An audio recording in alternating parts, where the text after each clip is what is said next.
সংস্কার পরিবর্তন হয়েছে, এখন যন্ত্রের আবিষ্কার হয়েছে, কম্পিউটার এসেছে, শারীরিক পরিশ্রম কমে এসেছে, কিন্তু শ্রমিক শ্রেণীর যে প্রয়োজন সেটা কিন্তু কমেনি বন্ধুগণ।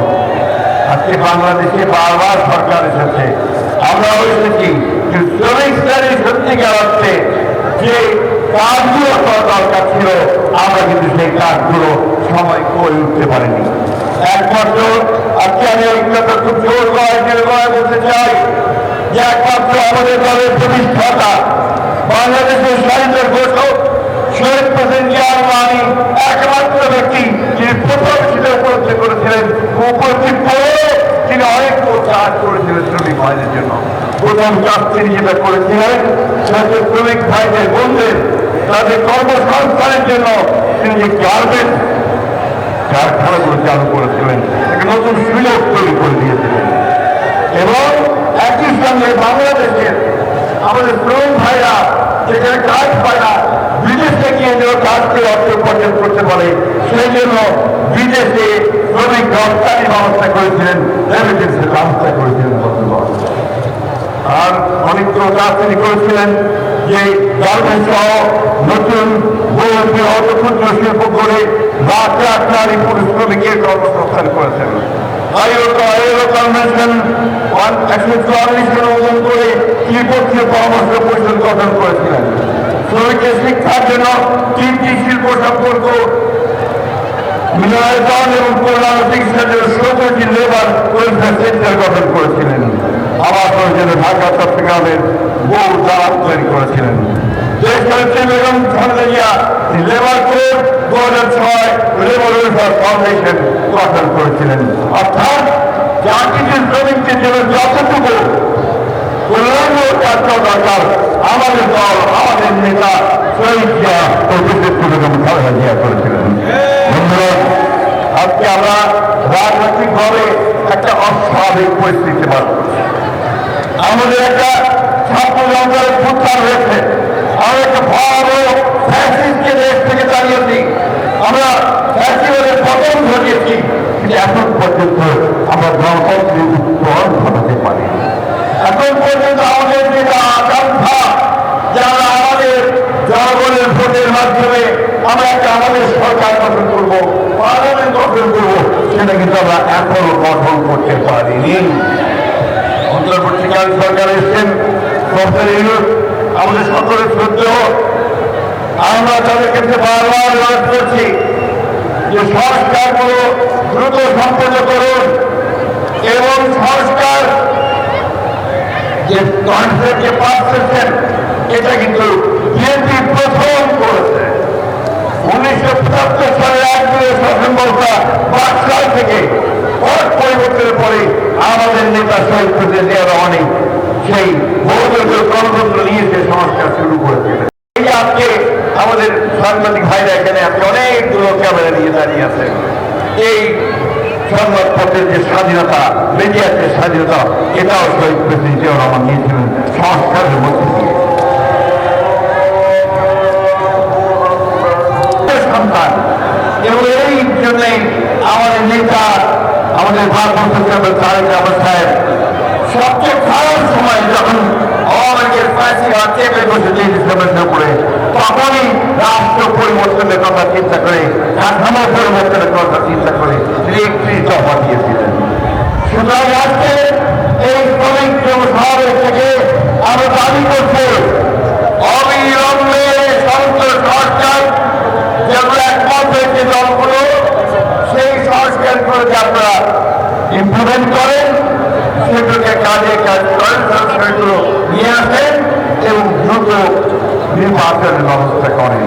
যেগুলোকে একমত হবে না সেগুলোর মধ্যে 4টা ফর্মকে সই করে তা পরবর্তী পার্লামেন্টে পাস করার ব্যবস্থা করেন। বন্ধুরা, বক্তব্য দীর্ঘ করার কোনো সুযোগ নেই। যদি কোনো কথা বলতে চাই, যাতে বাংলাদেশের অস্তিত্ব নির্ভর করছে গণতন্ত্রের উত্তরণের উপরে, গণতান্ত্রিক ব্যবস্থায় যাওয়ার উপরে, ও সেখানেই আমাদের সমস্যাগুলোর সমাধান হবে আমরা বিশ্বাস করি।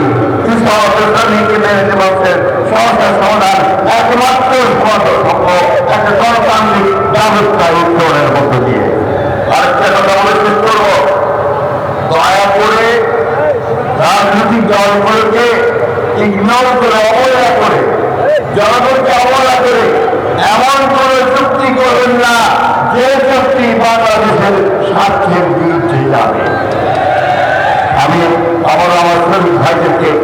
আন্তরিক শুভেচ্ছা জানাচ্ছি।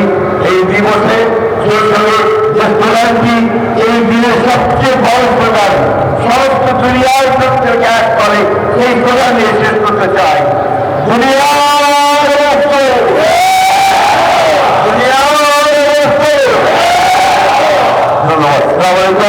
বাংলাদেশ জিন্দাবাদ। সেই সাথে আমি গভীর শ্রদ্ধা জানাতে চাই আমাদের সেই সমস্ত শহীদ শ্রমিক ভাইদের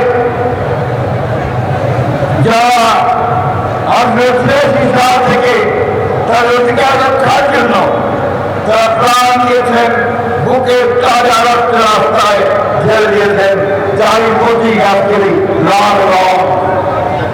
আমি একই সঙ্গে শ্রদ্ধা জানাতে চাই আমাদের সেই সমস্ত শ্রমিক ভাইদেরকে যারা এই 24 সালের ছাত্র জনতার অভ্যুত্থানের মধ্যে হাসিনার বিরুদ্ধে সংগ্রাম করতে গিয়ে তাদের বুকের তাজা রক্ত রাজপথে ঢেলে দিয়েছেন।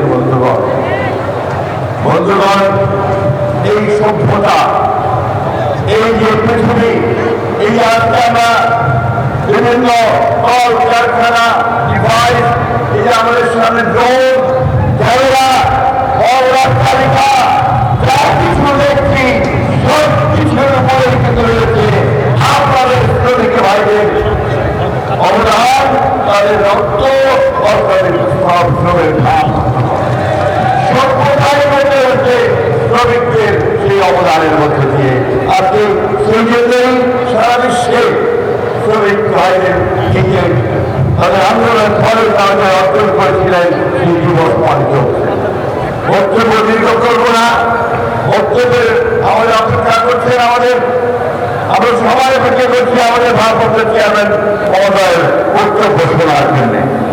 আমি শুধু আপনাদের সামনে একটি কথা বলতে চাই, সেটি হচ্ছে যে সবচাইতে বঞ্চিত শ্রেণী মানব জাতির মধ্যে যে থাকে তার হচ্ছে এই শ্রমিক শ্রেণী। বন্ধুগণ, তারা বাসার গ্রাম পায়ে ফেলে ফসল উৎপাদন করে, তারা উৎপাদন করে কারখানায়, তারা গোটা সভ্যতাকে বাঁচিয়ে রাখে, অথচ তারাই তাদের ন্যায্য মজুরি পায় না।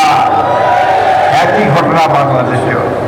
আজকে আমার খুব কষ্ট হয় যখন আমরা দেখি যে একজন 6 বছরের বাচ্চা অথবা 8 বছরের বাচ্চা, 9 বছরের বাচ্চা যখন থেকে একটা কারখানাতে গিয়ে হাত পেটাতে হয়। এই সেই সমাজ যেখানে তার শিক্ষার অধিকারে তার লেখাপড়া করার কথা, খেলাধুলা করার কথা, তখন তাকে জীবিকার জন্যে, তার পরিবারকে রক্ষা করার জন্য তাকে তখন হাত পেটাতে হয়, কারখানায় কাজ করতে হয়। বন্ধুগণ, আজকে সমগ্র বিশ্বে আমি এই কথাই বলছি যে সবচেয়ে বঞ্চিত শ্রেণী হচ্ছে শ্রমিক শ্রেণী। দেশের নাম্বার 1 ট্রেডিং অ্যাপ ইউএফটি ফার্স্টে পাচ্ছেন ট্রেডিং এর সব সুবিধা, dual exchange access, company analysis, portfolio তৈরি করা সহ আরও অনেক ইউনিক ফিচারের সাথে ট্রেড করতে ডাউনলোড করুন এক্ষুনি।